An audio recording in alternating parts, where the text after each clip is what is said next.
Hello and welcome to the Football Hipsters English Breakfast Podcast. It's that time of the week again, and it's FA Cup chat time again. I am your host, Kris, and tonight I've got a very juicy threesome to discuss the weekend's action in the UK. Well, I should say UK, in Britain, in England. England, that's the one I'm going to go with, because Britain would include Scotland. More on that later.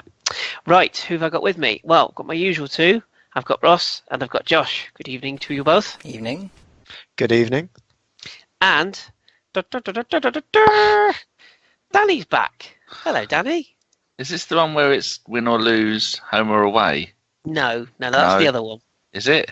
Yeah, this is the one with the beards and the hipsters and the glasses and all that. Oh, your trendy drinking glasses. That's the one. That's the one. How have you been? Everyone's been worried about you. Yeah, of course they have. All three of our listeners have been worried about you. Mainly I've been cold and watching a lot of old WWF stuff on YouTube. I sent you the link. So I was watching one last night, the 5 best years and the 5 worst years. Royal Rumble tonight, Danny. Is it? No wonder you're excited. Me and That's Ross why we're will be recording tuning early. in. Yes, exactly. That's why we're getting this out early. We're doing a little bit of a test run this week to see if early works for us all. So, yeah, see how it goes.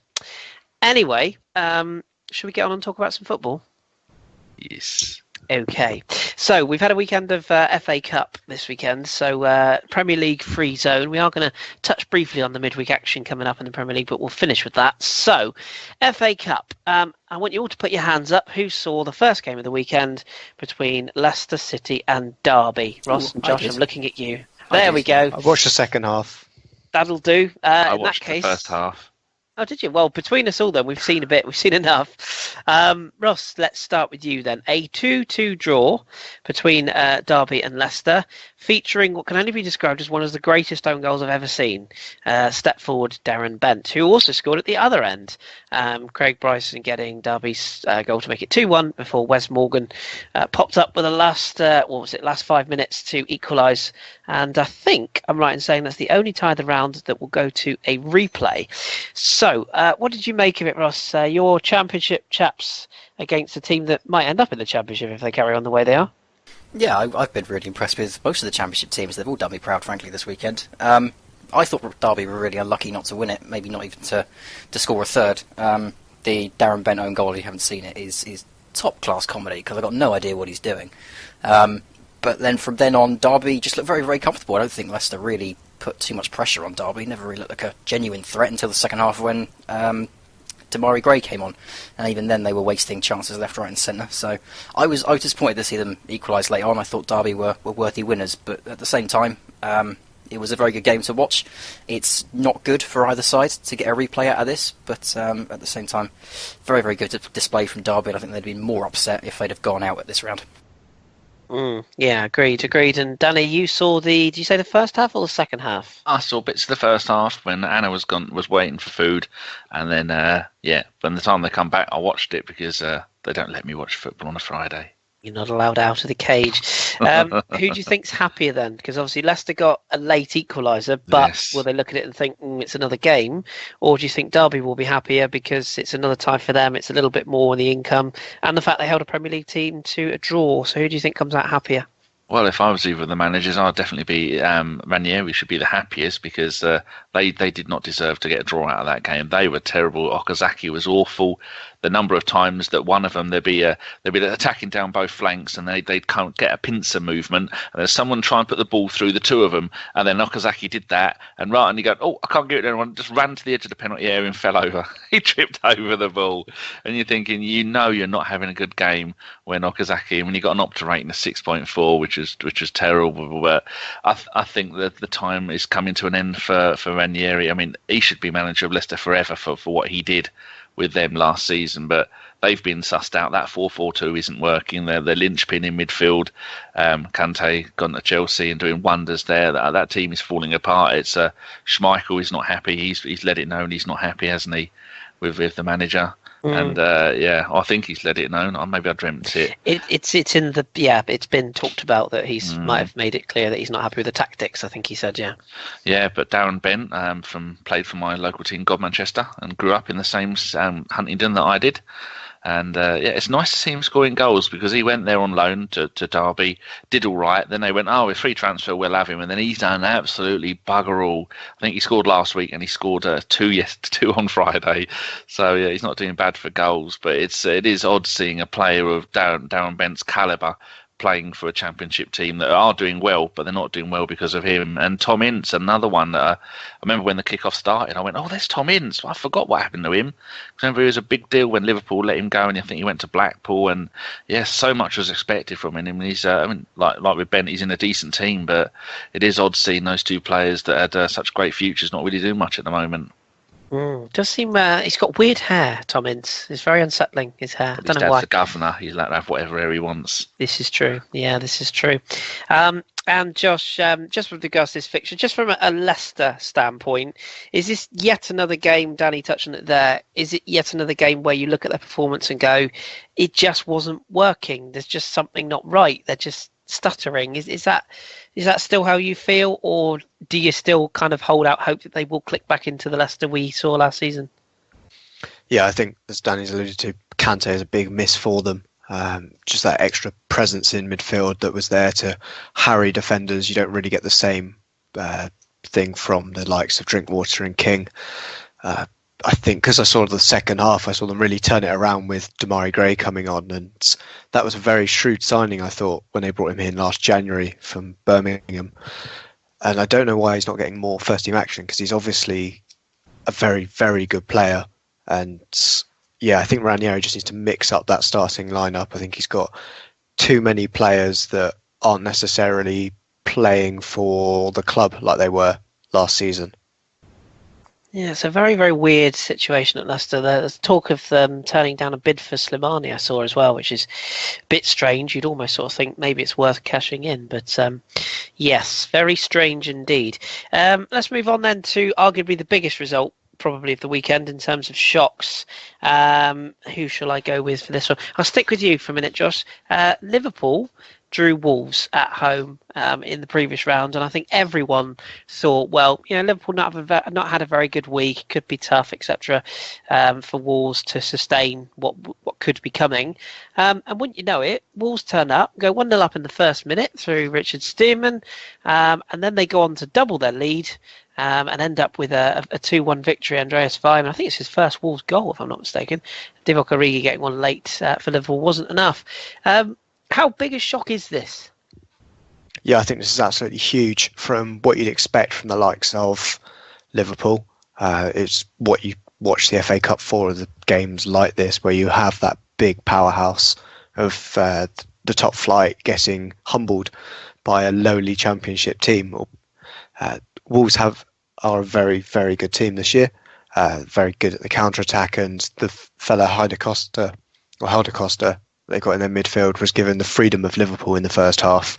He was just able to dictate play and right in the action for both of the goals.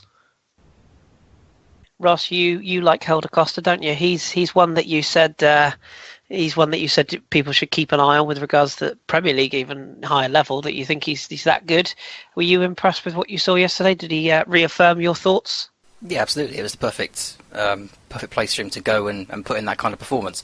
I think he's been the player of the season in the Championship so far, because as bad as Wolves have been between Walter Zenga and then at times under Paul Lambert, he has dragged them through, and his goals, I think he's now got 11. No, he's been involved in 11 goals in his last 11 games now.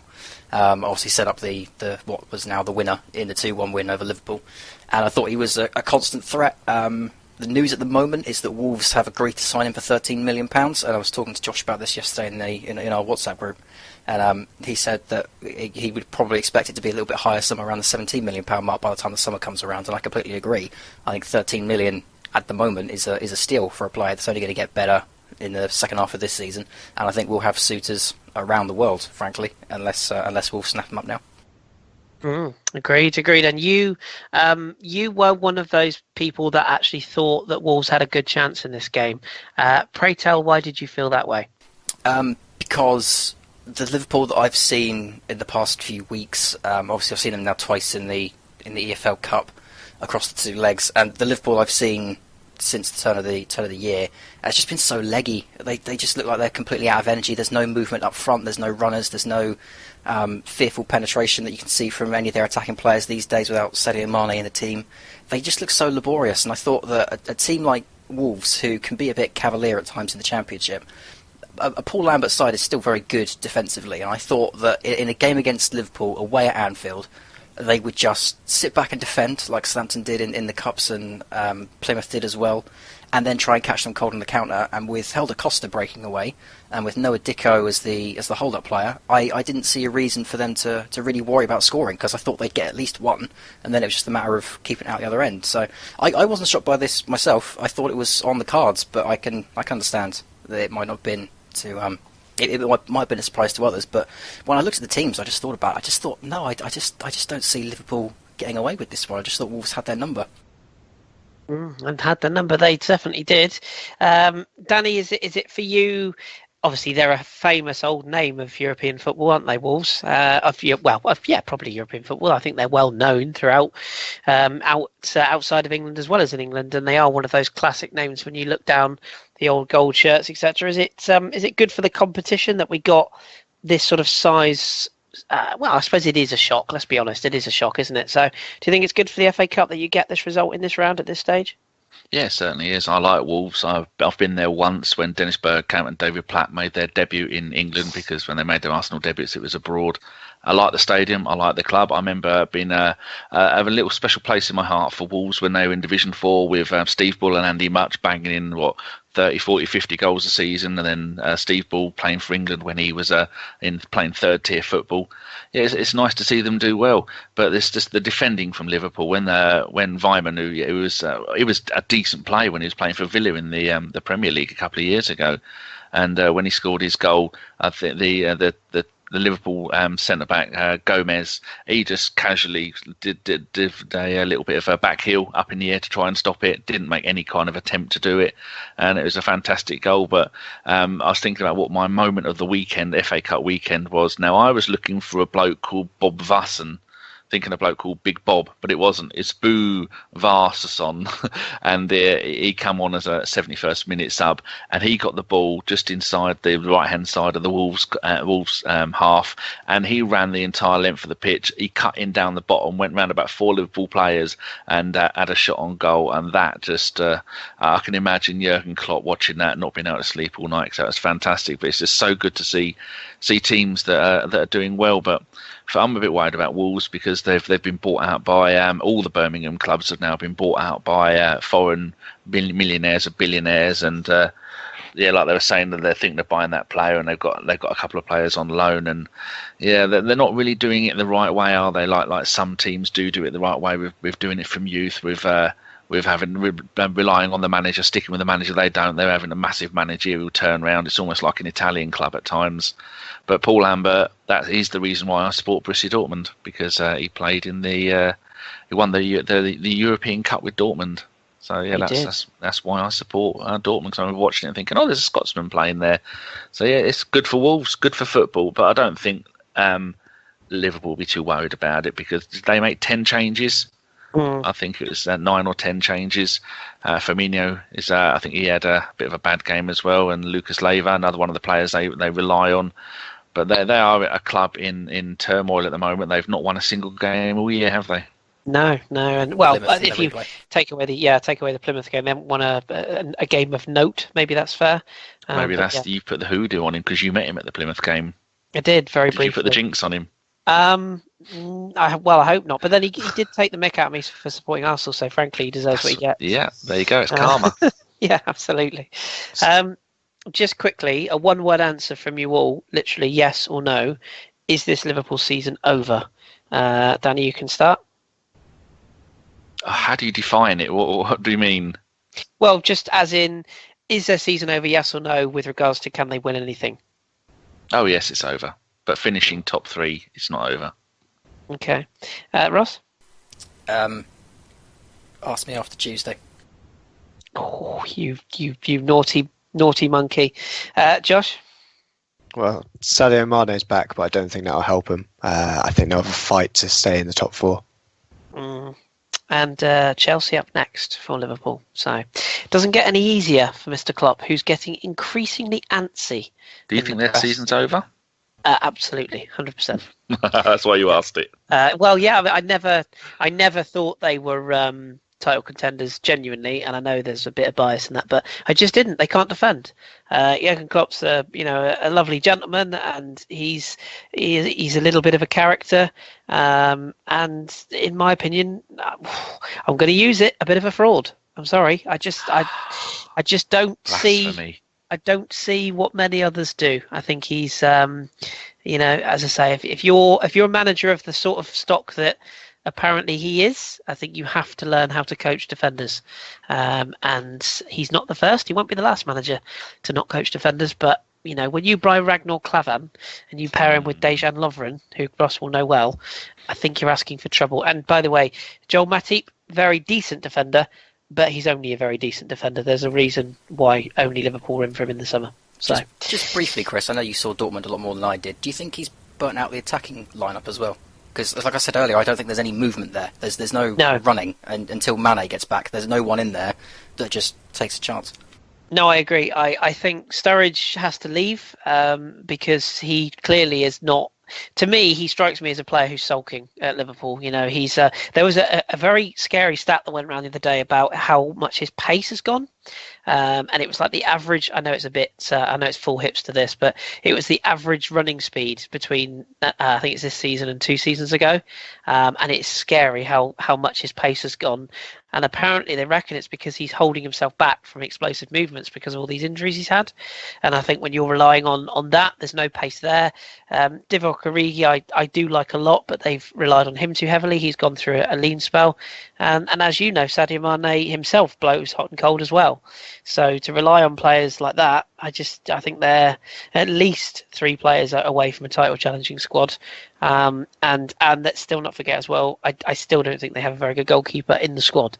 I know none of the goals were their fault of the keeper yesterday, but Mignolet doesn't really command a defence, and I don't think Karius is ready yet. So it's a bit of a mess. But one other quick thing on Liverpool, if I can, they had 79% possession, 20 shots on goal. But then when you consider that their goalkeeper is a 20-year-old kid who's played most of the games for the Wolves under 23s this season, he's played 2 games for Wolves in the league because their usual goalkeeper, I think it's Ikemi, because I remember Damien Martinez, the Arsenal goalkeeper, was there last season fighting with him, and and he's played 1 FA Cup game, and that's it. So that was only his 3rd game in his career for Liverpool. I mean for Wolves, and. For them to come and do that and have that 79% possession. But that was the thing. I can't remember who. I think it was Ellis or Josh. One of those two just said it. Not Ellis or Josh. Ellis or Ross. I'm doing what Josh. You did yesterday. one of my other 2 panelists. They just said that with Dortmund. But that was when he left Dortmund. It come out that the players were absolutely run ragged by him, and that's what was causing so many injuries and so many problems. He was just expecting him to run for 90 minutes non-stop all over the place. And it wore the players out, and I think he's wore the players out at the club because they're getting little niggly injuries, aren't they? No winter break this time either. So. Absolutely, yeah. And possession is great when you do something with it. It's not great when you just go sideways, backwards all the time. Ask Pep Guardiola.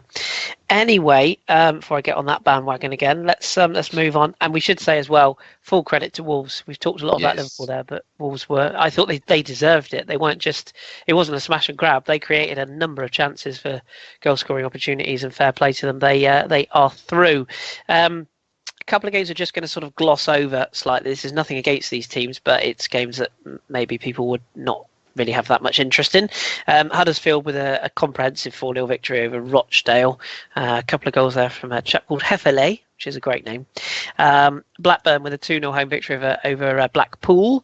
One of Ross's boys, Sam Gallagher, on the score sheet there. Along with, is that Elliot Bennett? That's ex-Brighton, ex-Norwich. Elliot Bennett, who I think scored probably the goal of the round. If anybody there you go. Caught that. How was it, for those who didn't catch it, Josh? If I remember rightly, it was a 35-yard just smash from the centre of the park.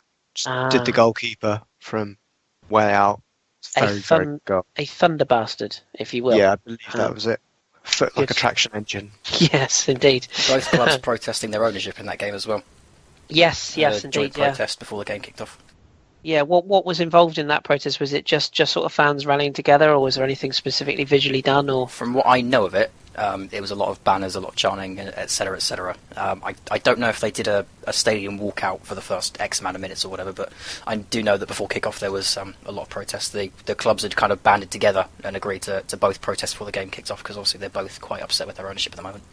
the Venkeys and the Oystons, if I'm not mistaken. So, good show of solidarity. Burnley got a victory at home, because that's what Burnley do at home. They always win, don't they? 2-0 over Bristol City. Sam Vokes and Stephen Defoe with the winners there. And Middlesbrough scraping by. You know what? Nothing against Middlesbrough fans, but my God, it must be dull watching Middlesbrough. Every game I see, it seems to be one goal. It just must be really dull. But nevertheless, they're through. That's all they care about, I'm sure. Stuart Downing, there's a blast from the past with a goal there. The manager moaning about the fans turning up. We covered that on last week's show. Yeah. Oh, crazy. Did he do it again this week, or was it just last week? I can't stood remember by it when this he week. did it. He reaffirmed it. They asked him in a press conference, and he said, "I don't regret it." So you really should, mate. Yeah, it really should. Yeah, it only takes a couple more bad results. That crowd will turn. Well, quickly. Gaston Ramirez apparently handed a transfer request now. Wants to go Yes, to I Leicester. heard that. So Yeah. if that goes off, it'd be a major shock, because Middlesbrough saved his career. Frankly, he would have been somewhere back in Italy if he hadn't gone on loan to Middlesbrough. So amazing that Gaston's thrown his toys up the pram, but we'll have to wait and see if he gets his move. And he is the creative spark behind a lot of what Middlesbrough do well as well, isn't he? So, especially in the Championship. He was the real reason that they managed to get over the line in the Championship was Gaston Ramirez, and they do look a much better side with him in it. So it's they are one of the teams in the Premier League that I fancy for a little bit of a drastic drop in the coming weeks. So we will naturally be across that if it occurs, or if it doesn't, of course, and makes us all look silly. Couple of other games we'll go into a bit more depth in. Josh, Tottenham 4, Wickham 3. Now, on the face of it, you'd say, oh yeah, I'm sure Tottenham were 4-1 up, and Wickham got a few late goals. Anything but in this game. Now, I'm having to put my Arsenal bias aside here, because I don't want to be accused of, being too biased. But is it a little bit of a coincidence that every time Tottenham are in a little bit of a pickle, they get a very generous decision given in their favour? What did you make of the penalty that was awarded in this game, and the fact that Spurs scored 2 goals in the last minute when they could easily have lost this game? They were 2-0 down and 3-1 down. So what was your thoughts on the controversial award of another spot kick and the overall game as a whole? I'm going to have to go very Arsene Wenger and say I didn't see the penalty incident, so I can't comment on that one. I'll find someone who did in a minute, don't worry. I did see Janssen put it in, though. But yeah, it was a very, very atypical cup final or cup tie with Wickham with nothing to lose. They're coming to, the Premier League team. It's their last year in this stadium as well, so there's a lot of things up for grabs. They're on hardly to nothing, so played with freedom, and we saw that with them going 2-0 up very, very quickly. With a penalty, with it was one of the young wing backs they were playing, not the other Kyle Walker, but I think it was Carter Vickers, centre back, that gave that away. Conservative, I believe. Yeah, and then you had Dele Alli and Son Heung-min come into the game and just show that quality that you'd have thought they had from the start, really. And the team that went out there should have done better and shouldn't really be conceding 3 goals to Wickham. So that's something to maybe have a look at, that the system that Pochettino is putting in is leaking goals in this coming weeks, especially with the injuries to their centre-backs. Yeah, very, very strange set of circumstances, strange goal. Who did see this penalty incident then? Put your hands up if you did. I've just watched it. Aha! Go on then, Ross. Straight off the cuff then. What are you saying? I'm saying it's a penalty because he's clearly blocked him off, but I'd be interested to hear what Danny says. Danny? Yeah, definitely was a penalty. He was he ran down the right hand side. He went to cut in on the edge of the box, and he just went, "Nope, you shall not pass," and pushed him over. The theatrics. Or blocked him. There are a lot of theatrics in it, obviously. But he's clearly just kind of turned around and gone, "I'm not going to watch it. I'm not going to see it," in the same kind of way that a kid does it with hide and seek. If I didn't see it, it didn't happen. I've got my eyes covered, so obviously you're not here and you can't see me. But he's just turned his back to it. He's just clearly blocked him off. For me, it's a penalty. Fair enough. I clearly know nothing. But yes, they had to bring on the big guns in the end, Spurs, to get through that result. And last minute goals from Ali and Heung-min Son, who got a double in this game, wrapping up the tie. And Spurs are through. Credit to, I'll stick with you, Ross, for a minute. Credit to Wickham, though. I mean, as Josh touched on there, they played without any fear, played with complete freedom. And, they were not far off a shot, because at 2-0, I think everyone thought, yeah, but we're going to get a Spurs comeback. And it did indeed go to 2-2. And I think at that point, everyone went, yeah, okay, Spurs will go on and win now. But it wasn't straightforward in that Thompson got Wickham back in front. They only had 7 minutes to hold out. And but for those 2 late goals, we could have had a very different outcome. So credit to Wickham, isn't it, for a team that they are in League Two, aren't they, at the moment? Yes, so, yeah. That's quite an achievement, really, going to White Hart Lane and putting up such a fight. Yeah, they were absolutely fantastic, and I think I said in our group chat again that everyone in the country has just become a huge Tottenham hater because of that result. Because it was a fantastic story to see them just keep swinging. It's one of those FA Cup performances that I'll remember for a very long time. Because I know later on the show we have a question about our favourite FA Cup moments, and the one that stands out to me isn't even a cup upset. It's just a team going somewhere big and putting in a performance that no one would expect of them, And this is another one, and I think this is a performance I'll remember for years and years to come. When Wickham went to Tottenham and almost beat them, fantastic performance. No one saw it coming, and I was absolutely heartbroken to see them lose that in the 97th minute. Yeah, great goals by Wickham. Though that first one, when on the left-hand side of the box, he just chip placed it, put it over the goalkeeper, and then I was just looking at Paul Hayes, who scored 2 goals. He's 33, and I remember on Match of the Day saying Thompson Thompson come on. Thompson's 36, just comes on, jumps up in the air, nods it down. There you go, goal. And I thought at that point, they're gonna. When I was hearing the game during the day, I thought, they're going to get a replay. That'd be fantastic for Wickham, but no. To not win it with that late on and then not even get a replay is just a real kick in the whatsits. But nevertheless, I suppose back in Finway running around, because I only usually ever see him playing on FIFA, and so he was bench pressing the goals at half time with 30 people on each one. Beast mode engaged. Good to see him do well though. I remember when he played in the playoff final for Wimbledon last season. MK Dons or Wimbledon? No, AFC Wimbledon. Yeah, and then he said, by the way, I'm on a free transfer if anyone wants me, or something akin to that. That was brilliant. Yeah, he said, do you want my WhatsApp or something, didn't he, in the interview? So, yes, he is another one of the FA Cup characters that we will not be seeing any more of, sadly, for the rest of this season. But Spurs do march on. However, Ross, let's go to you. Newcastle will not be marching on. Their defeat to Oxford United, 3-0. Is this a shock, or is this Rafa Benitez going, yes, the FA Cup, that's lovely, but I'm really not interested because I want to get promoted? They did make a few changes, but nevertheless, it's quite a comprehensive victory for Oxford, isn't it? Yeah, it was the Oxford boss, Michael Appleton, that said, I'll take any result but a draw. So he was going to be happy whether it was 3-0 to them or 3-0 to Newcastle. But he really went for it, and I was surprised to see so many changes in the Newcastle lineup. Mainly because, if you remember, in the League Cup, I think they got to the quarterfinal stage, didn't they? And I think it was Liverpool, I want to say they had. But either way, it was a tie that they looked at and thought, well, we could probably get something from that. And he went full strength for it, and then rotated for the Championship games around it, because what Rafa had in his head was that the Championship's all tied up. It's just, dotting a few I's and crossing a few T's, and then we're back in the Premier League. So how great would it be if we won a cup and we could go up and also have European football? So he prioritised the League Cup. I expected him to do the same with the FA Cup, but he went completely off the rails and just rotated everyone. I think Mitrovic missed a penalty in this one as well, so that didn't help, but I was really, really surprised by how much Rafa changed it, because like I say, going by his EFL Cup record, I thought he was going to go hell for leather on this one, but maybe he underestimated them, maybe he didn't think it was going to mean that much, maybe his mind's been changed, because obviously the Championship has changed a lot since they were in the EFL Cup.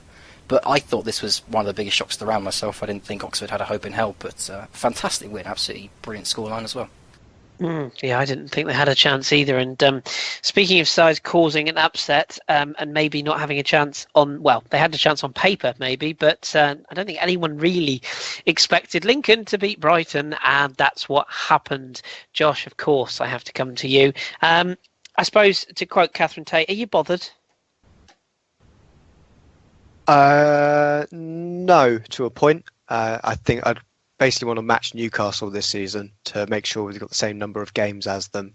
Don't want any advantage in that point of view. But yeah, Lincoln just seemed to have wanted it. Brighton capitulated in the second half. As soon as that penalty went in, it was a more rotated team than the Newcastle one, I'll put it that way. Brighton were playing two very young Canadian fullbacks, one making his debut on loan from Chelsea in Tomori, who scored the own goal. So not a great start for his Brighton career to get an own goal in his debut. But it started very well with Richie Towell, a maligned figure at Brighton. Not really. It was a strange transfer when he came in because he hasn't really featured for Brighton at all, only really in the reserves, and is in his mid-20s, so he's not like a young player. But great to see Glenn Murray back in and providing an assist for that with a nicely cushioned header. And yeah, I think the biggest shame from this was Mayan Appa. I think he's suspected broken arm from what led to the penalty being given, because Glenn Murray, again, 2 games in a row for him giving away a penalty. This one was more his fault than a ball smashed at his face from about 5 yards. But yeah, overall, I'm quite happy to see Lincoln come through. It is a giant killing for them, and the more non-league teams that do well in the FA Cup, the more that I think people will start giving it the seriousness that it deserves. Yeah, agreed. And I'm sure they'll be looking for a big team away from home to get some money in the pot when the draw happens tomorrow, which we'll follow on our Twitter feed, of course. And Danny, don't worry, Mayan Appa, it's not a Greek island. It's the Finnish goalkeeper for Brighton, so don't worry about that. But that name is familiar for some reason. I don't know why. Where was he before? Was he at Reading or something? Are you thinking of Mia Appa, the centre back? You are. Same thing. Mari Appa, the guy from Watford, you're thinking of, aren't you? Nah, it's the same thing. He's just very versatile. I see. Okay, so Lincoln, magic of the FA Cup for you, or is it just the case of the bigger side rested a lot of players and the littler side took advantage? Yeah, same as the Newcastle thing, the Brighton thing. They don't care about the league. They just want. I mean, they don't care about the FA Cup. They just want to get up, and that's something that the FA Cup is good with. I like it. It gives them a bit of exposure, and gets them some money, which is the important thing for lower league football, because they usually get screwed out of money when it comes to stuff like that. Very true. Yeah, very true. But again, full credit to Lincoln, who took advantage of the team resting players. So fair play to them. We wish them the best in the next round. Just quickly, Ross, we should cover Pep Watch. Man City, of course, are back because they beat Sam Allardyce's Crystal Palace. I say that a little bit tongue-in-cheek, but a 3-0 victory was a lot to write home about this game. It had a kind of an air of inevitability after Raheem Sterling put them in front just before the half-time whistle. Sane and Yaya Toure sort of wandered onto a last-minute goal as well. So 3-0. In a way, does this result actually help Crystal Palace, if you get what I mean, in their fight against relegation? Because it's one less game to play now, isn't it? I think it's a good result for both teams, really, because I don't think there's any possible hope of Man City winning the league. I think their biggest fight now will be maintaining the top 4, because obviously that's in a bit of jeopardy. So I think if Pep could win the FA Cup, I think a lot would be forgiven for how some of the things have gone so far this season. So I think it's a good result for both teams. Like you say, Crystal Palace are in all kinds of trouble at the bottom half of the league, and I honestly fear for them more than I do Swansea or Hull at the moment. So, it's just one of those. I don't think either will be particularly upset with the way this one's gone, and Man City will see it as a fantastic chance to try and win something and make a success of Pep's first year. Yeah, true that. But City have gone through. Sticking with you, Ross, I'm sorry to do this, but I'm going to have to. A team that will not be going through is Southampton. Now, you had a wonderful week. You can't have it all. Booking your place in the EFL final, so on-air credit for that, first of all. But then Arsenal rocked up, and fair to say, heavily rotated sides for both. Arsenal giving a couple of youngsters a run out, and Southampton giving even a lesser spotted, is it Florian Gardosh? I think Florian Gardosh. Florian Gardosh, wow. And you also played a keeper who, to me, looked like it was way past his bedtime. And it was way past Southampton's bedtime because Arsenal ran out 5-0 victors. You kind of said to me in the WhatsApp group we speak in that Arsenal were very, very good. And a few of Arsenal fans were sort of saying, yeah, but Southampton were terrible. But you were kind of more on the side of things saying that Arsenal took advantage of how slack Southampton were and thoroughly deserved the victory in the end. It's very magnanimous of you, but that's how you felt on the day, wasn't it? Yeah, absolutely. When I saw the Southampton team, I thought, oh God, we're going out here. Because the back line is a 19-year-old goalkeeper. Florian Gardos hasn't played in 2 years because he's been injured. Martina is Martina, he's very hit and miss. Jack Stevens is 22 and has only really been playing 6 or 7 games this year. And Sam McQueen is very new and is still getting used to playing left back because he's actually a left midfielder. So as soon as I looked at the back line, I just thought, right, if they've got any kind of striker playing today, then we're screwed. And you did. You had Walcott, you had Welbeck, you had Lucas, and then even behind that you had Oxlade-Chamberlain, who I think is brilliant in centre midfield. As soon as I saw him in there, I thought, okay, well, we're going to have a lot of trouble today. A lot of balls going to be playing in and around, and I don't think we've got the defence to really cope with it. Yeah, as soon as I saw the lineups, I just thought, yeah, this is going to be a tough afternoon and we're going out. My only hope was it wasn't embarrassing. It turned out it was. 5 is obviously unpleasant. At the same time, as I said on Twitter, I'm still high from Wednesday, getting to the League Cup final. So just turn the lights out when you're done. Just have as many as you want. We'll go on, and we've now got 2 weeks off now because the game we were meant to be playing on the next weekend of FA Cup fixtures was against Arsenal. So because you've gone through, we now get 2 weeks off to prepare for the League Cup final. Fine by me, absolutely no problem. The Daily Echo, which is our local newspaper, they led with, they do like a picture collection from the day's games. They led with the headline, Arsenal thrashed Southampton, but who cares, we're going to Wembley. So we didn't really care. You know, it's not one of those that Southampton fans, by and large, are going, oh man, what a wasted opportunity. If we'd gone out on Wednesday and then we put out this team, there would have been a mutiny. But as it is, we've gone through to our first final in 14 years. We could actually win a proper cup, not the Johnson's Paint Trophy. It's a game we could actually win at Wembley. You know, that was our focus. This was a good chance to play the kids, and we got punished for it. But Arsenal were very good on the day and took advantage of a back 5 that just shouldn't really have been playing together. So no complaints. Fantastic for Arsenal. And we'll go off to Wembley, and hopefully you'll get your cup final as well. Yeah, can but hope. Danny, were you impressed with Arsenal's kids in particular in this game? I'm not eating a rice cake, honestly. I was quite impressed. Yeah, it's lovely to see so many. I think I counted 12 English players playing in the game, including both sides. So, oh, there you go. Swallow that. Yeah, but when you look at it, you think that Arsenal had, I think, 7 full internationals. We had 4 England internationals.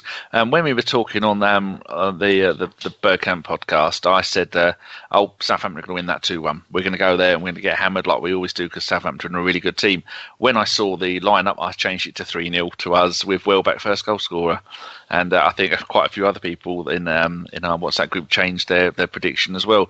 I mean, when you can bring on the likes of Sanchez, one, you're winning the game 4-0. That just says that the way Arsenal took this game and the way Southampton took this game. And I don't know a single non-Man United fan that would want Man United to win the League Cup final early February. And so, you can't, with a team like Southampton, you can't go and play your full strength team on every single front because you just can't do it. You're going to end up with injuries and players being out of form and just players being knackered. And so, I look at that if Southampton had played their best team, we wouldn't have beaten them. We wouldn't have beaten them 5-0, and we probably wouldn't have beaten them at all.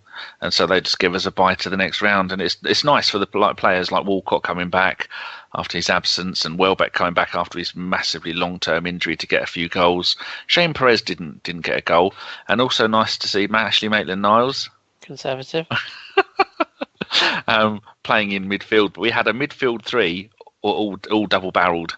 I mean, that's got to say something. And also, we looked like we played. Yeah, we had it looked like we played 4-3-3 at times as well. But it's good to see Arsenal going back to playing the conveyor belt front attacking 3 because all 3 of those could play in any of the front 3 positions. And when you're a young player like Lewis and Stevens, and you really don't know. I mean, that's a baptism of fire, that really, isn't it? And they shouldn't take any shame from that result.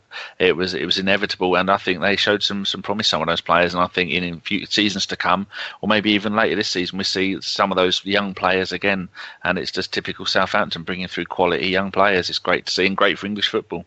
I should say Harry Lewis is 19, so no idea what was expected of him when there's absolutely no leaders in that back line. But it was a tough. I've got socks game older than him. Yeah, no.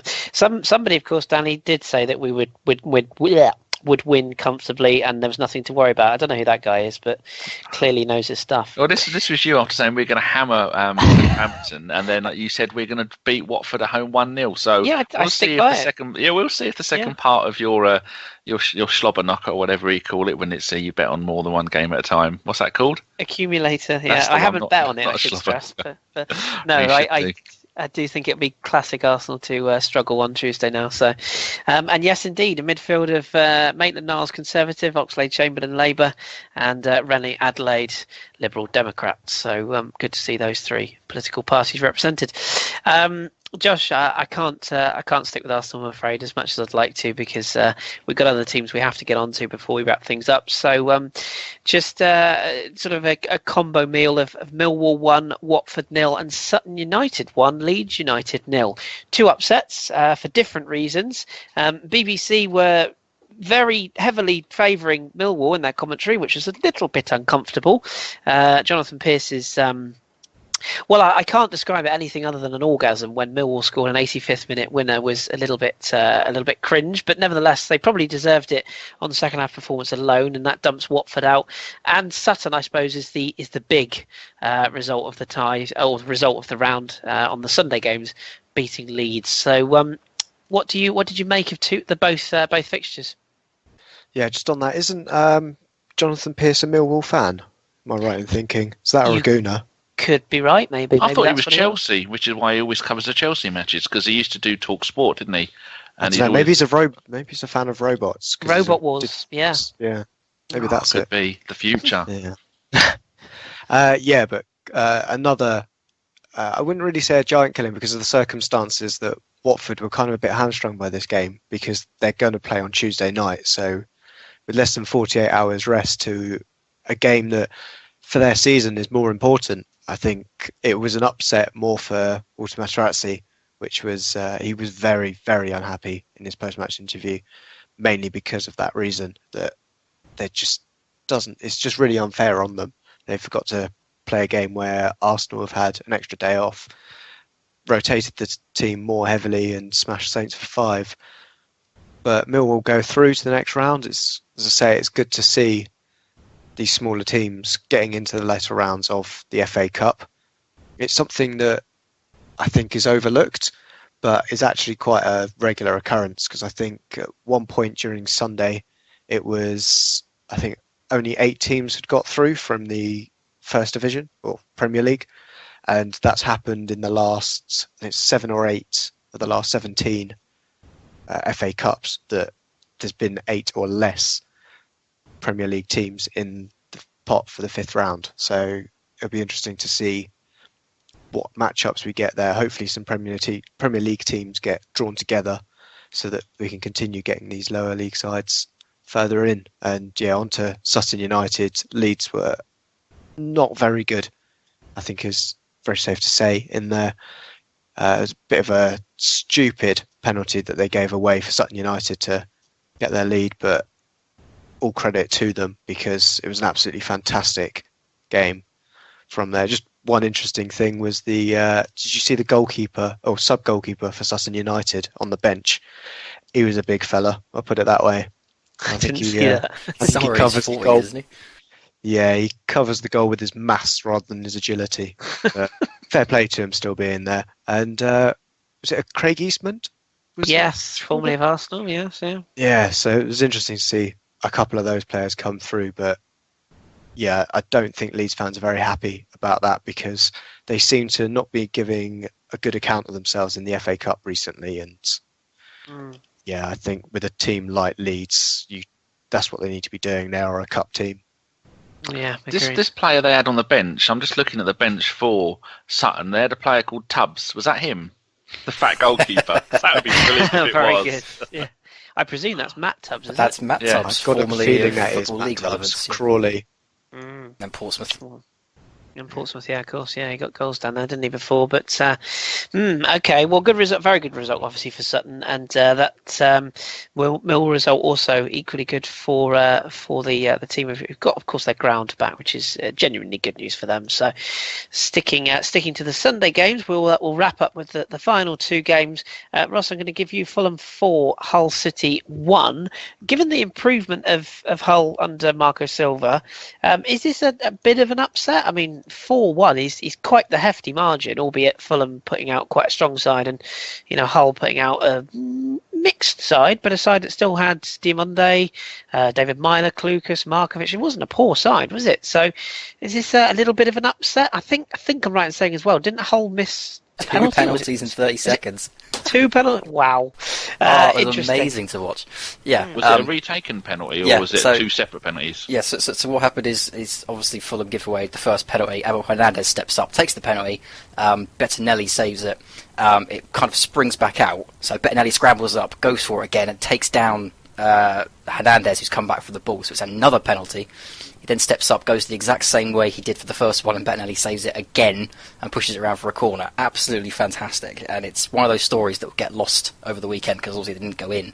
But it was just top quality comedy. And I think Bettinelli has just put himself back on the map because last season in the Championship, he was the goalkeeper that everyone was talking about. He's an English youth player. And we all thought that in Bettinelli, Fulham had like the next big English goalkeeper, and then they ended up buying a new goalkeeper. I can't think of who it is now. I think it's David Button they've brought in, and he's been starting most of this season. I'm not sure if it's injuries or what it might be, but hopefully Bettinelli gets back in the first team because that was 2 fantastic penalty saves. As for it being a shock, it is a shock because it's 4-1 over a Premier League team. At the same time, I think this was a huge banana skin for Hull. Obviously, I can say that now because they lost, but when I saw it and I knew what kind of style Marco Silva was going to be playing, and he likes an open game with attacking talent and in through the lines. It's kind of the exact same thing that Fulham play. So I was cautious for Hull. I thought this could be one of those games where they come up against a team playing the way that they're looking to play. They're still learning the Marco Silva way.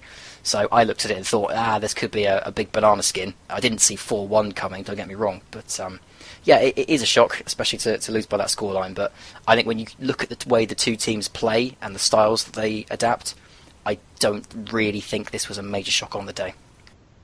No, fair point. And our final game was not a shock at all. I think it's fair to say, Josh, as Manchester United run out 4-0 victors over Wigan Athletic. Doesn't really tell the full tale, does it? I mean, fair play to Wigan. They set the stall out. They were decent for most of the first half, but conceding that goal right before the first half ended kind of killed their spirits a bit, didn't it? And United run out 4-0 victories and pretty comfortable. So good day out for Wigan, good experience, but as with the Reading tie in the previous round, the favourites getting through. Yeah, absolutely. There was a appearance for a lesser spotted Bastian Schweinsteiger in the midfield for Man United. Indeed. And there was a couple more strange things in there. The goalkeeper getting substituted in the 80th minute. I think Romeo was getting a bit confused because he spent so much time of his career just sitting on the bench for teams. I think he was getting a little bit lightheaded being on the field for 80 minutes. So had to come off. But otherwise, it was routine. I think you'd expected to see Wayne Rooney beat the record because I think he's level with it. Bobby Charlton scoring record, or did he surpass it? He surpassed it now, hasn't he? Yeah. Okay. Yeah, but even so, he's done that, and Schweinsteiger got the goal in the end. You got Smalling and Fellaini and Mkhitaryan. When you got those kind of names on the pitch, most of them all costing over £30 million, it's no surprise that they got the win. No, really isn't. And Ross, just to finish on that game, you got a stat on Bastian Schweinsteiger, haven't you? Yeah, I'm desperately trying to rediscover the graphic where they list the numbers properly. But there was a stat going around on the BBC that said it was his first appearance in Man United, or first appearance in football for like 200 plus days. His first goal in, I want to say 365 odd days, but in and around 360. And his first assist in, I can't remember if it's 400 or 500 plus days. But yeah, he did all three in one game. Hopefully put himself back on the marker. But yeah, great to see him score that goal. But some amazing stats coming out. I'll try and find them before the end of the show, but I can't seem to find them at the moment. But he's only played 16 minutes this season, I've heard. Something like that. That's Amazing. That's That's mad, when he isn't it? scored for Germany, wasn't it? Yes, that's right. In that Yeah. sort of farewell game, wasn't it? Like, Yeah, Mesut Ozil played him in. just for a Remember change. that goal correctly? Yeah. Well, there you go. That's a good way to round off the weekend. So just to recap then, before we take some questions and do a very... I found him. Sorry, but I go on, found him. Bastian Schweinsteiger, first start in 386 days, first goal in 429 days, first assist in 522 days. So The it was first lot even made bigger him than I sound a thought. lot better. You made Yeah. him sound good. Stats. Love it. Wow, Yeah, that's And how much a week? 200 and something grand a week? Doesn't even know what Lots. we're thinking about, does it? no, lots. Just think I what think Lincoln or Oxford could do with that. he'll end up Ridiculous. in the MLS one day, I think. But that's just my thoughts. Yes, good result. Good result indeed, and worthy of the victory for Manchester United overall. So that leaves us then with the teams qualified. Derby Leicester is the only replayed tie, so one of those two will go through. Of course, Wolves, Tottenham, Oxford United, Lincoln, Chelsea, who actually we didn't mention, got a 4-0 victory over Brentford. Sorry, Chelsea fans, but I think probably a bit obvious that they got that victory comfortably. Goal for Bichi Batshuayi in that, actually, from the penalty spot, and a goal for Branislav Ivanovic. Remember him? Still there. Huddersfield are through, of course. Burnley, Blackburn, Middlesbrough, Manchester City, Arsenal, Millwall, Fulham, Sutton United, and Manchester United. I think it's fair to say overall it was a bit of a weird round. Quite underwhelming in some places and quite exciting in others. So make of it what you will. The FA Cup is still alive. Whether it's kicking or not, that's up to you guys to decide yourselves. But And only one going to a replay, which I didn't realise until one of them two pointed it out. That's almost unheard of. Only one. there you go. Only one replay. Yeah. So fixture congestion won't be so much of an issue, thank God. Right. Before we take, I think we've got two quick questions that we're going to get to in a moment. But before we get to those, let's have a very brief EFL roundup this week from Ross, because there wasn't many games, but the games that there were, Ross, what happened? Right, so we're going to start at League 2, and the biggest story coming out of League 2 didn't even occur on the field this week. Leyton Orient, who I believe James talked about last week, about all the constant upheaval going on at Leyton Orient, they have lost their manager again. He has gone to join the England setup. I think he's now going to be coaching at youth level, so they have now lost their manager, which puts them back deep into relegation troubles.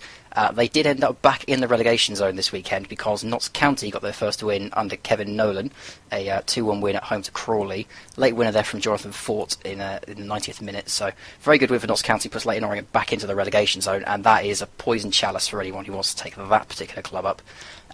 The other big noticeable result from this is the story I'm following most keenly in League 2 at the moment, which is Exeter City. We said at the start of the year that Exeter were on this hideous run. There was a very big risk that Paul Tisdale could get the sack, and ever since they have been on just the most incredible run. They went away to Portsmouth, who have obviously been in the top 6/7. It's 7 in League 2, isn't it? They've been in the top 7 for the entire season, and they were on course to catch Carlisle this weekend. But Exeter went there and won 1-0, which puts Exeter City up into 7th now. They are now in the playoff positions, and you couldn't bet against them right now. All the momentum in the world with Exeter City, so absolutely fantastic result for them. Other notable results, you had Doncaster Rovers winning 3-0 away at Yeovil Town, which keeps them top on 61 points. Bit of a gap now between Carlisle and Plymouth. Plymouth in second, they do have 2 games in hand, but they only have 54 points, so it's right in Doncaster's hands at this point. Hartlepool United, their first game under Dave Jones, I believe, they're losing 3-1 away to Newport County, still bottom of the league, but with Leyton Orient in the state they're in now, who knows. And then Carlisle 1, Barnet 1. Again, keeps Carlisle inside the top 3, but they are on a hideous run at the moment and could really be caught by any of the teams below them. I'm looking at you, Exeter City. Into League 1, you did have the big notable story from League 1 this week was actually at Northampton Town. You may remember a few seasons back when Coventry were in their stadium move. They got moved to Northampton's ground at Sixfields. So Coventry went away to Northampton this weekend, and the game was postponed 2 or 3 times in the first half because flares were being thrown on the field, protesters marching onto the field, etc. Coventry ended up losing that game 3-0. Did also have a man sent off, but mainly going to be remembered for all the protests that went on there. Kind of the right place to do it, I suppose, but you can't really condone getting on the field when there's actually a game being played, but there you go. Again, another big developing story there with Coventry, who I think now are bottom of the league now with 21 points, only 4 wins this season. Russell Slade there at the moment, he's trying his best, but he has got one hell of a job on his hands there. Bradford beating Oldham 2-1 away. Milton Keynes Dons, I think you probably find the goal of the weekend in the EFL from Milton Keynes Dons game. They beat Peterborough United 4-0 away, and Chuck Zanike has scored an incredible goal. I don't think I've ever seen a ball move as fast as it did when it left his boot, so that's well worth looking up if you get the chance.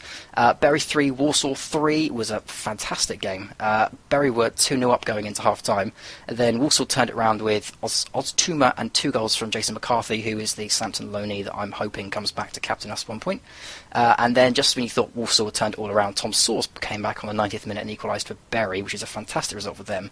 Once again, we've been documenting for ages now how many games they lost in a row. They're now 3 unbeaten with that draw, and it's great to see Bury finding their fight again. The other big game from the weekend's fixtures was Bolton versus Charlton Athletic. Bolton went 1-0 up, and Charlton went a man down inside the first 20 minutes. Thought this was going to be academic, and then Charlton came back to win it 2-1. So fantastic performance from them, and a big 3 points. Championship then, it's a very slim pickings kind of weekend this weekend, but we still had some midweek fixtures as well. Brighton and Hove Albion beating Cardiff City 1-0 in midweek, as did Reading against Fulham. And then Wednesday night you had Leeds United 2, Nottingham Forest 0. Still no new manager in Nottingham Forest, although Brian Clough, I forget which one now. Nigel Clough, isn't it? The Burton Albion manager. He has been interviewed for the job, is considering it, but I'm told that he would kind of like to stay because he's got a very good relationship with the Burton Albion chairman, and he thinks that there's a better possibility with developing his career there. I'm not sure he really wants to go to Nottingham Forest and risk taking the family name, so that would be an interesting one to see that develop, but it's very much in the balance at this point. Norwich running out 2-0 winners over Birmingham City this weekend. Preston 1-1 with Ipswich Town. Reading with a 2-1 win over Cardiff. Rotherham lost to Barnsley 1-0. Barnsley have lost James Bree, Conor Hurahan and Sam Winnell in the past few weeks, so they are kind of down to their bare bones, but they're doing some very good transfer business with Matty James and a guy from Leeds whose names escape me, but they are doing they did very well against Rotherham. I know it's quote unquote only Rotherham, but a very big win for them. Hopefully that can spur them on to a bit of a better month. And the final result for the weekend was Burton Albion 2, Queen's Park Rangers 1. So Josh, you've just reminded me that it's Moat they bought in from Leeds United. I do want to look at Barnsley again this weekend, because we spoke about them last week and some of the transfers that were being made and players that were leaving. Do you think, I know they're up in 7th now, do you think they can carry on for a push for the playoffs, or do you think, because of the magnitude of the losses, that this is probably the beginning of the end for their playoff hopes? I think the real test will be when we see them play next week, because Rotherham are the whipping boys of the Championship at the moment, so it was expected that they'd turn around a result there. But I think with the way they're going and the transfer business they're doing, it is, as you say, very shrewd. I think they could still do it for a push. Sheffield Wednesday and Huddersfield are also trying to get in some reinforcements to help their push for it, but I think Barnsley, of that chasing pack, look the most likely to sneak into those places, even over Derby or Norwich. Interesting stuff, and it has been or will be, a busy midweek upcoming. Is there Championship games in midweek as well, Ross? I can't remember. I think there are, yeah. I'm frantically looking them up now. Yes, January 31st. We have Barnsley Wolves, Birmingham Reading, Brenton Villa. Brentford Villa, getting the teeth in, yeah. Bristol City, Sheffield Wednesday, Cardiff Preston, Ipswich Derby, Nottingham Forest, Rotherham, and then there's a couple as well. We've got ones on every single day of the week, aside from Monday this week. So yeah, it's a full programme, Thursday, Friday as well. Wow, that's Huddersfield Brighton, that'll be tasty for you, Josh, on Thursday. So, and we also have a full midweek Premier League programme as well. Notable highlights are Liverpool Chelsea, of course, West Ham Manchester City. On the midweek, the other games are Bournemouth Palace, Arsenal Watford, Burnley Leicester, Middlesbrough West Brom. Wow, that will be quite the watch. Sunderland Spurs, must win for Sunderland, you'd think, in that one. But to be honest, must win for both sides. Swansea Southampton, Stoke Everton is the other game on the Wednesday. Manchester United Hull is also another midweek game, having just played each other last week. So full programme for us to briefly recap, I'm sure. I don't know, there's no plans to do a midweek English breakfast show at the moment, but with the amount of fixtures, if we can cram it in, maybe two of us will do something on Thursday for an hour. Maybe we'll see what we can do. No promises, listeners. So sorry in advance if we don't do that, and I've just led you up a merry dance up the merry path. But you never know, we might be able to fit something in. We'll see.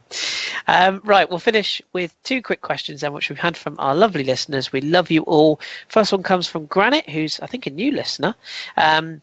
He says, what changes would you make to the FA Cup, i.e. moving the semis back to Villa Park? I'm going to give this one to Danny, because Danny, I know you liked this question, so what's your thoughts on it? I would make quite a few changes. I love the endless replays. If you look back in the 80s, then there was Arsenal v Leeds. I think that went to 3 or 4 replays. And Arsenal Sheffield Wednesday, that went to a few replays. I'd also make it that if it's a Premier League team, for the third round, all Premier League teams would be away. No home ties for Premier League teams, because maybe that will give them a little bit more money. And also, the Premier League teams don't make any money from the FA Cup for gate receipts, because the old way used to be you'd split the gate receipts whether you were home or away, and if you're away, the big teams would always go, no, you keep it all, and that was nice to see. And definitely the semi-finals should be held at places like Arsenal or Sheffield Wednesday or Aston Villa, or make it more appropriate. And the old days, I mean, that sounds good, but in the old days you would often get Liverpool, Man United, and they go, right, it's been held at maybe Highbury, because Highbury used to hold a few of them. No, I don't just want it to be at neutral stadiums that are football stadiums other than Wembley. I want them to be appropriate stadiums. So if it's going to be Liverpool, Man United, then you maybe have it at Everton, or you have it somewhere like that. Or if it's a Midlands one, then you have it at another Midlands club, because the FA don't think about the fans, and it's very annoying when that happens. But more money needs to get through to the smaller clubs, which is the most important thing, because they're not really going to make much money from the league, are they? And so the way they can make money is from the FA Cup. And maybe no TV money for Premier League teams either, because when they're getting up, £130 million a year? Yeah, I mean, just from TV rights, they don't need to go, oh, there's 250 grand from an FA Cup game on BBC. No, all the advantage should go to the smaller teams, and Premier League teams should make no money at all from the FA Cup, because they don't need it. And that, in the long term, that's going to make lower league football better, because without lower league football, we might as well just give up. Yeah, very, very true. And Josh, you would just add as well that you'd like to see a neutral ground for the semis, as two teams will have Wembley as their home ground, which is a good point. Spurs and Chelsea, of course, are going to have it as their home stadium next season. So yeah, I think that's a very good point. I'll give you all just a quick answer on this final question, because it is a good one. It's coming from two Toms. I'm a bit confused. There's Tom, our regular listener, 5-star Flips, and there was also there you go. No, the other tweets disappeared. Okay, I'm really confused. There was another Tom who tweeted us the same thing. Maybe it's the same Tom. I don't know. I'm very confused. Anyway, at 5-star Flips, Tom wanted to ask, what's your guys' favourite or most memorable FA Cup memory, and why? Keep them brief, boys and girls, but let's have your memories. Ross, you can start us off. Well, my favourite and my most memorable are two different things. So my favourite is having Waterlooville going to Liverpool and going up 2-1. My most memorable is the Southampton Arsenal 2003 FA Cup final, because that was A, my first experience in football, and B, obviously a big day for Southampton. So. Love it. Nice and concise. Danny, have you got one? I certainly do. It's the 1998 FA Cup final. Arsenal had just completed the first leg of the double. We'd won 12 games in a row. Then we lost away at Liverpool 4-0. We lost away at Aston Villa 1-0. And I thought, oh no, our form's dropped off. And it was the hottest day ever for a football game. And then it all turned out all right. Mark Overmars scored in the 23rd minute. Yeah, and then Nicholas Anelka. But the only thing that annoyed me about that game is we only used one substitute. And we had the likes of Manninger, Bold, Gramandi and Wright on the bench. And to this day, and that's one of the reasons why I'll never like Wenger, because he didn't even bring on Ian Wright, who would have played in and won an FA Cup final, but he didn't do it, and I want to know why. But yeah, and you were talking on one of your recent pods about Tamari Kitspire, and you were asking somebody if they remembered the celebration he did where he ran off, kicked the ball, and started crying. He came, John Barnes came on for him in the 86th minute. He did. Yes, he did. I remember that. That was the days when case. Newcastle had like Rush and Barnes, and there was another old guy there, wasn't there, at the time? Stuart Pearce, Gary Speed and Gary Batty Speed, of course, the late Gary Speed, Speed. Yeah, Barton, Nikos Dabias. Dabby's us. Yeah, That's him. Bless you. yeah. Thank you. I'll shut up now. Good memories, love it. Good memories. And Josh, have you got one for us?